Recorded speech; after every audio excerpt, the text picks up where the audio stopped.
Hello everybody, नमस्कार। यहाँ मैं आज आपको 3 स्टेप प्रॉब्लम सॉल्विंग मेथड में फोरलिफ्ट का प्रॉब्लम ले रहा हूँ। मेरे 3 स्टेप प्रॉब्लम में पहला स्टेप है write down problem, second step है लिस्ट ऑफ सॉल्यूशन और थर्ड स्टेप है select favourite solution from step number 2 and start the work. Forklift introduction में मैं इतनी कहना चाहूँगा कि ये फोरलिफ्ट जो मशीन है वो कई तरह के काम करती है, जनरली इंडस्ट्री में यूज होता है। इससे वेयर हाउस से माल लाने ले जाने, ट्रक वगैरह लोड अनलोड करने, ये सब काम करते हैं। और भी बहुत सारे काम हैं, लेकिन यहाँ मैं शॉर्ट में इंट्रोडक्शन इतना ही देना चाहूँगा। बाकी अगली स्टेप की तरफ चलते हैं। 3 स्टेप प्रॉब्लम सॉल्विंग मेथड का स्टेप नंबर 1 है राइट डाउन प्रॉब्लम। तो इसमें मैं प्रॉब्लम ले रहा हूँ फोरलिफ्ट स्टार्टिंग प्रॉब्लम। इसमें थिंक करेंगे, स्टडी करेंगे और कंसल्ट करेंगे। तो आइए चलते हैं। थिंकिंग वाले पार्ट में मैं इतना ही कहना चाहूँगा कंट्रीब्यूटर एलिमेंट। तो कंट्रीब्यूटर एलिमेंट हम यहाँ 2 तरह के फोरलिफ्ट हैं, एक तो इलेक्ट्रिकल फोरलिफ्ट है, दूसरा इंटरनल कंबसन फोरलिफ्ट। तो इलेक्ट्रिकल फोरलिफ्ट में जो कंट्रीब्यूटर एलिमेंट होंगे, बैटरी है, कनेक्शन, टर्मिनल, इलेक्ट्रोलाइट लेवल, उसके बाद इलेक्ट्रॉनिक जो कार्ड वगैरह यूज होता है, ये सब उसमें प्रॉब्लम क्रिएट कर सकते हैं।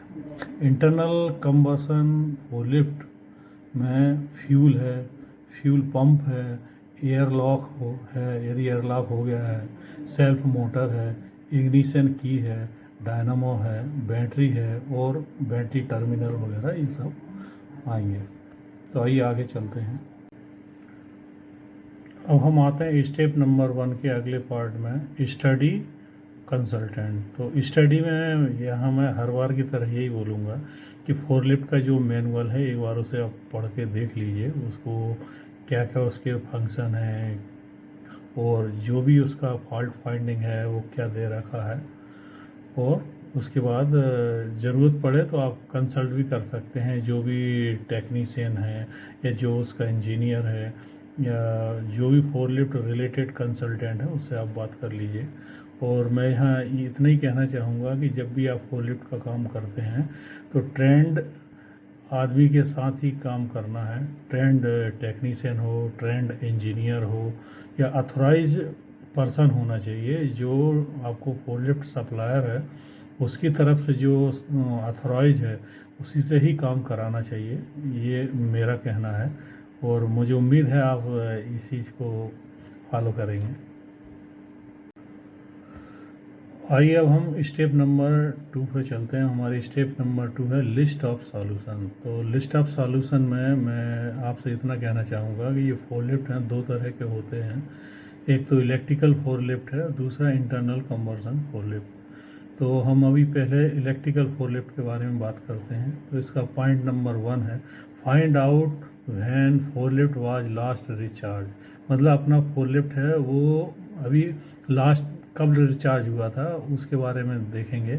If electrical forklift won't start it may simply be because its battery need to be charge. मतलब इसकी बैटरी चार्ज नहीं है, ये भी एक कारण हो सकता है कि फोरलिफ्ट स्टार्ट नहीं हो रहा। Find out when it was last recharge, आखिरी बार हमने रिचार्ज कब किया था ये भी हम देख लेंगे, पता कर लेंगे। और उसके बाद हम आगे आएंगे। If it was properly connected to the charger, क्या ये चार्जर से बराबर कनेक्टेड थी या नहीं थी, इस बारे में देखेंगे। If was not recently recharge और properly connected it will need to be recharge. यदि ये बराबर कनेक्टेड नहीं थी या चार्ज नहीं हुई है तो दोबारा हम इसको रिचार्ज करेंगे, ऐसा हम देखेंगे। सेकंड पॉइंट है find out if any electrical power outage और इलेक्ट्रिकल सर्ज, कहीं रुक रुक के या इंटरप्टेड या फ्लक्चुएट पावर सप्लाई तो नहीं आ रही है। If there was a power outage और an electrical surge during your battery recharging time when it may not have been properly charge and will need to be recharge. तो इस condition में जब इंटरप्टेड पावर सप्लाई आ रही है या आपका fluctuation हो रहा है कुछ है, तो उस समय हो सकता है कि फोरलिफ्ट बराबर चार्ज ना हो, फोरलिफ्ट की जो बैटरी बराबर चार्ज ना हुई हो, तो उसे एक बार रिचार्ज करने की ज़रूरत है। तीसरा पॉइंट है check the headlight, are they still working. Turn on headlight to see if they still working, if they don't turn on at all, there are a few following possible reasons: A. Blown main power fuse, corroded battery connection, loose और broken ground connection. तो जब हमको doubt होगा कि battery charge है कि नहीं है, तो हम जो फोरलिफ्ट है उसकी हेडलाइट वगैरह भी चालू करके एक बार देख सकते हैं। हेडलाइट चालू हो गई और बढ़िया जल रही है तो बैटरी रिचार्ज है, ये कंफर्म हो सकता है। और दूसरा क्या है, यदि मान लो नहीं हो रही है तो आगे देखेंगे क्या कारण है, ये फ्यूज तो नहीं उड़ रहा, बैटरी का साथ जो कनेक्शन है उसमें कुछ दिक्कत तो नहीं है, कहीं लूज कांटेक्ट तो नहीं है, ग्राउंड बराबर कनेक्टेड है कि नहीं, तो फिर कनेक्शन में हम जाएंगे। If light turn on when try blowing the horn. If the lights dim, then battery may be dead or may have a bad connection. Check to see if it is recharged and check that all of the connections are secure and good. Check to see if battery is fully recharged using a VOM volt ohm meter. If battery is fully charged, then the VOM should read about 13.2 volts. If notice that the voltage drop at the battery terminal, then the battery is most likely bad battery problem. इसका मतलब क्या है कि जब हम light चालू कर देते हैं और उसके बाद हॉर्न वगैरह चलाते हैं तो उस पर थोड़ा लोड आता है। लोड आने से क्या होगा, या तो हमारे लाइट डिम हो जाएगी। डिम होने का कारण क्या हो सकता है कि या तो कनेक्शन लूज है, कि जैसे लोड पड़ा कनेक्शन में स्पार्किंग या कुछ भी है होना चालू हो गया, तो वहाँ से करंट फ्लो कम हो जाएगा, तो प्रॉपर करंट नहीं मिलेगा। या दूसरा रीज़न ये भी हो सकता है कि बैटरी में कोई प्रॉब्लम आ गई है। बैटरी में प्रॉब्लम आ गई है तब भी ऐसा हुआ कि बैटरी लोड लेना कम कर देती है। बैटरी जब आप उस पर लोड डालेंगे तो लोड नहीं लेगी। तो इस चीज़ को हम वोल्ट ओम मीटर से भी चेक कर सकते हैं कि वोल्टेज कितना आ रहा है। 13.2 वोल्टेज आ रहा है तो कोई दिक्कत नहीं है। यदि इतने वोल्टेज आने के बाद भी यदि उस पर लोड डाला जाता है और फिर भी वोल्टेज ड्रॉप हो जाते हैं या उसका करंट ड्रॉप हो जाता है, बराबर फंक्शन नहीं करती है, तो ये माना जाएगा कि बैटरी ख़राब हो चुकी है, अब बैटरी को बदलना है। और यदि ये सब नहीं है तो लूज कनेक्शन होगा। लूज कनेक्शन भी एक बार चेक कर लेंगे, सारे एक बार कनेक्शन जो लगे हुए हैं एक बार ट्रैक कर लेंगे, कोई लूज तो नहीं है, कहीं कम पॉइंट में कार्बन वगैरह तो नहीं आ गया है, या कोई केबल है वो कहीं से डैमेज तो नहीं है। कभी कनेक्शन बना रहा है, कभी नहीं बना रहा है, तो ये सब एक बार देख लेंगे। Recharge battery fully and then test it again with the voltmeter. If battery doesn't take a full 13.2 volt charge, then it may need to be replaced. If battery is good, then problem might be a malfunctioning fuse or plug that need to be replaced. If you consult a professional technician can help you quick find the problem and get you know and understanding again. तो इसमें एक बार आप देख लीजिए battery full charge करके, यदि उस charge करने के बाद 13.2 वोल्टेज आ जाता है तो बैटरी ठीक है, यदि नहीं आता है, कम है, तो फिर बैटरी ख़राब हो गई है, बराबर वोल्टेज तक चार्ज नहीं हो रही, तो रिप्लेस की ज़रूरत है। और सही है बैटरी तो हम आगे देखेंगे, कुछ इलेक्ट्रिकल कनेक्शन में कोई प्रॉब्लम हो सकती है, फ्यूज वगैरह जा सकता है। तो सबसे बेस्ट ये रहेगा, यदि इतना सब करने के बाद भी यदि प्रॉब्लम हमको नहीं मिलती है तो फिर किसी भी प्रोफेशनल कंसल्टेंट से या प्रोफेशनल टेक्नीशियन से एक बार बात कर लेंगे, थोड़ा हेल्प ले सकते हैं, तो वो आपको जल्दी ही प्रॉब्लम के नज़दीक पहुंचा देगा और आपको समझना है तो वो और जल्दी समझ में आ जाएगा। तो बेहतर है जब भी प्रॉब्लम आपसे हो रहा है करिए, नहीं है तो कंसल्ट भी कर लीजिए। अब नेक्स्ट हमारा आता है इंटरनल कंबशन फोर लिफ्ट, मतलब आईसी फोर लिफ्ट।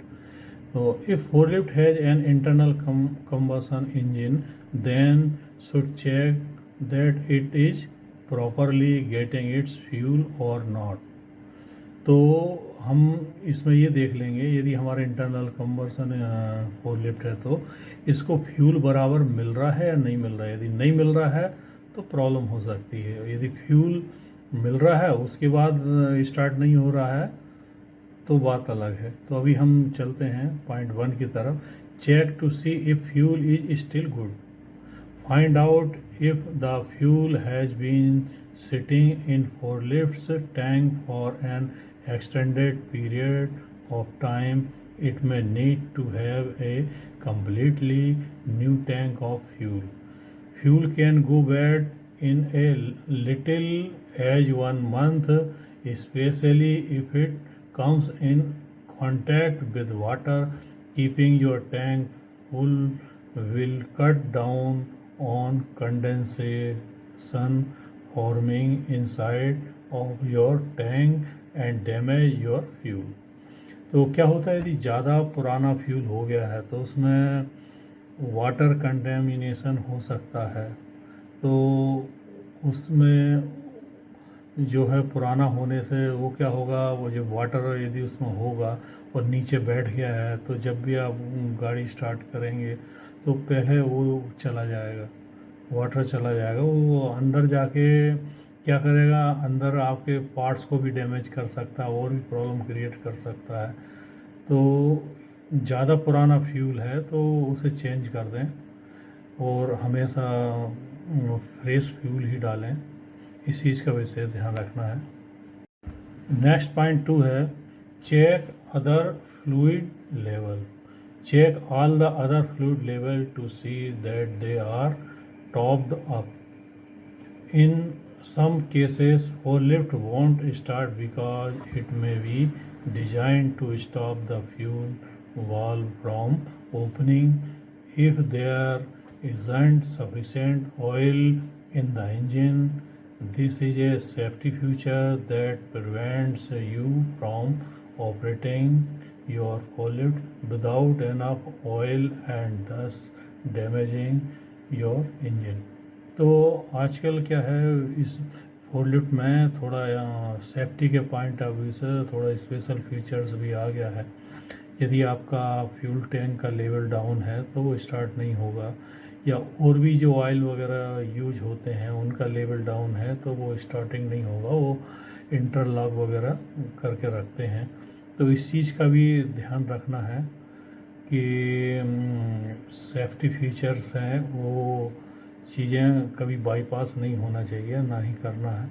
और इनकी वजह से भी, कारण से भी फोरलिफ्ट स्टार्ट नहीं होगा, तो उसको भी एक बार क्रॉस चेक कर लें कि हमारा जो सेफ्टी फीचर्स के लिए जो इंटरलॉकिंग है कहीं वहाँ से तो नहीं है, तो उसका सूटेबल करेक्शन करके फिर स्टार्ट करेंगे।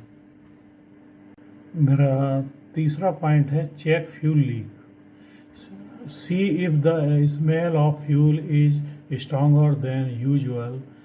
If so, you may have a fuel leak somewhere that is preventing your forklift from starting।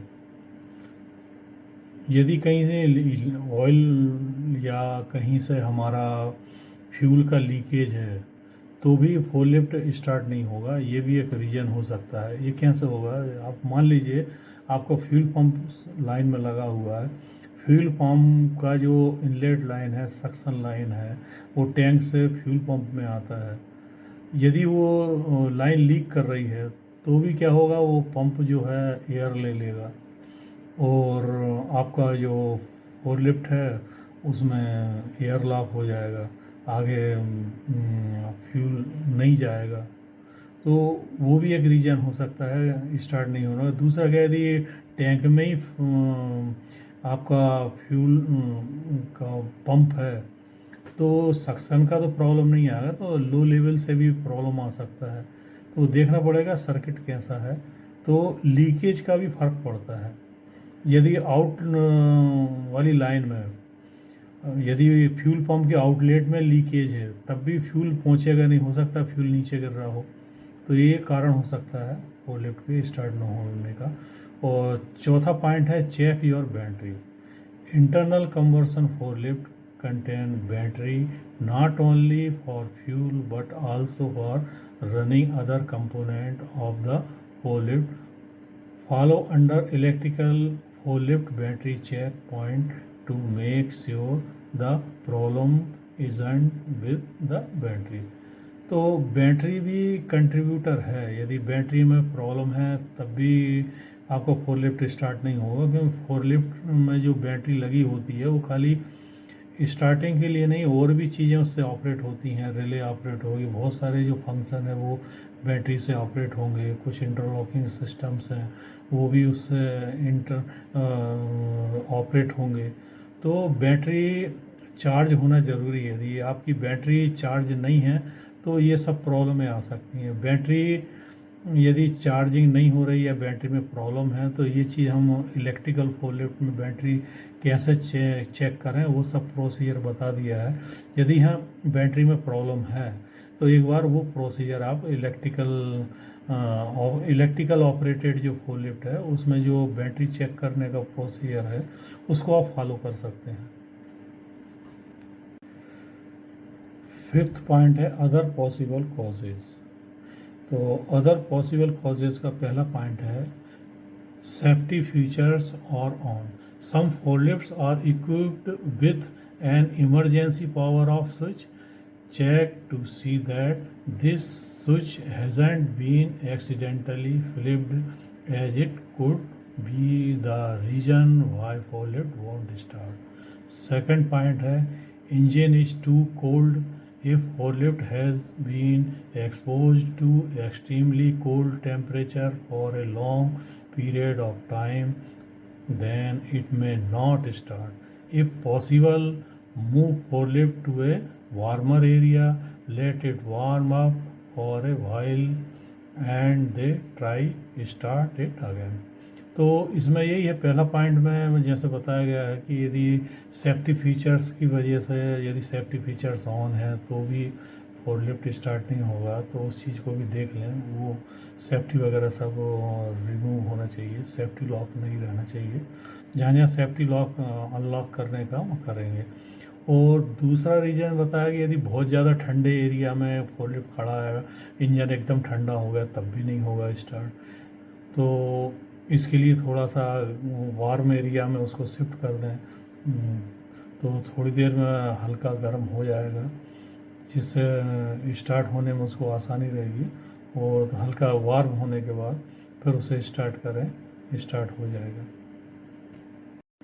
तीसरा पॉइंट है don't have enough weight on seat. Another safety features that may forklift have is that they won't start unless there is a certain amount of weight on the seat. This is a feature that ensure that there is an operator seated in the forklift before it can be started. Try adjusting weight and make sure that are firmly seated before starting forklift engine. तो ये कई फोरलिफ्ट में भी जो नए नए आ रहे हैं उनमें ऐसा फीचर्स आ रहा है। यदि ड्राइवर सीट पे यदि कोई ऑपरेटर नहीं बैठेगा तो वो स्टार्ट नहीं होता। आप सोचें कि ड्राइवर सीट पे बैठे बगैर मैं साइड में खड़ा होकर गाड़ी को स्टार्ट कर लूँ तो वो नहीं होता है। तो उसे स्टार्ट करने के लिए ड्राइवर सीट पे आपको बैठना पड़ेगा। तो ये भी है, बहुत अच्छा फीचर्स है, आई लाइक इट। तो इस चीज़ का भी आप ख्याल रखें, यदि ड्राइवर सीट पे बैठे वगैरह आप गाड़ी को स्टार्ट कर रहे हैं, स्टार्ट नहीं हो रही, तो उसमें कोई प्रॉब्लम नहीं है। आपको जस्ट सीट पे बैठना है, गाड़ी स्टार्ट हो जाएगी। स्टेप 6 है मेरी, when to call a professional. There are many others reason why forklift won't start. If have been tried all of the above steps, then it is time has come to contact a professional technician. A forklift is a complex part of machine, and other than the basic maintenance and troubleshooting, its service and repair should be left to trained technician. इसमें यही है कि जब आपने इतना सा वो जो मैं पहले बता चुका हूँ पॉइंट, उन पॉइंटों को आपने अटेंड कर लिया है, उसके बाद भी गाड़ी स्टार्ट नहीं हो रही है, तो आप समझ लीजिए कि अब ट्रेंड टेक्नीशियन को बुलाने की ज़रूरत है, उसे कॉल कर लीजिए। क्योंकि अभी जो नए फोर्कलिफ्ट्स आ रहे हैं उनमें काफ़ी एडवांस फीचर्स हैं, वो कई बार समझ में नहीं आते हैं, कुछ इंटरलॉक्स होती हैं, तो इसमें प्रॉब्लम आ सकती है। और फोर्कलिफ्ट जो है बहुत ही कॉम्प्लिकेटेड मशीन है, इसमें जो फंक्शन है कई बार इजीली समझ में नहीं आते, कुछ ऐसे स्पेशल फीचर्स हैं, उसके लिए जो मैन्युफैक्चरर लोग हैं वो अलग से स्पेशल अपने टेक्नीशियन को ट्रेनिंग देते हैं। तो मैं चाहूँगा कि जिस भी मैन्युफैक्चरर का आपने फोर्कलिफ्ट परचेज़ किया है, उस मैन्युफैक्चरर की तरफ से जो भी स्पेशल ट्रेंड किए हुए टेक्नीशियन सर्विस सेंटर पे भेजे गए हैं, आप उन्हीं से फोर्कलिफ्ट अपना सर्विसिंग करवाएं या उन्हीं से आप रिपेयर करवाएं तो ज़्यादा बेहतर होगा। इससे गाड़ी की सेफ्टी और गाड़ी का मेंटेनेंस दोनों ही अच्छा होगा। क्योंकि सेफ्टी फीचर यदि किसी को नहीं मालूम है और उसने उसको बाईपास कर दिया, कुछ कर दिया, तो दिक्कत हो सकती है, तो वो सब ना हो, इसलिए हमेशा ऑथराइज्ड पर्सन से, जो मैन्युफैक्चरर ने ऑथराइज कर रखा है, उसी से ही काम कराएं तो बेहतर होगा। अगली स्टेप है मेरे स्टेप नंबर 3। तो स्टेप नंबर 3 में है select favourite solution from step number 2 and start the work.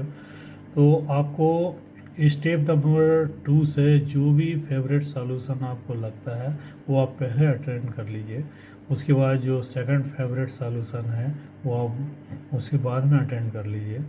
और जैसे जैसे आपके फेवरेट सॉल्यूशन आते जाते हैं, आप 1 बाई 1 करके आप अटेंड कर लीजिए जब तक कि आपकी प्रॉब्लम सॉल्व नहीं हो जाती है। मुझे उम्मीद है आपको मेरा ये वीडियो पसंद आएगा, आप मेरे वीडियो को लाइक करेंगे, शेयर करेंगे, हो सके तो मेरे चैनल को सब्सक्राइब कीजिएगा। Thank you for watching my video. आपको बहुत बहुत धन्यवाद, आपने मेरा वीडियो देखा और अपना कीमती समय दिया। Thank you once again.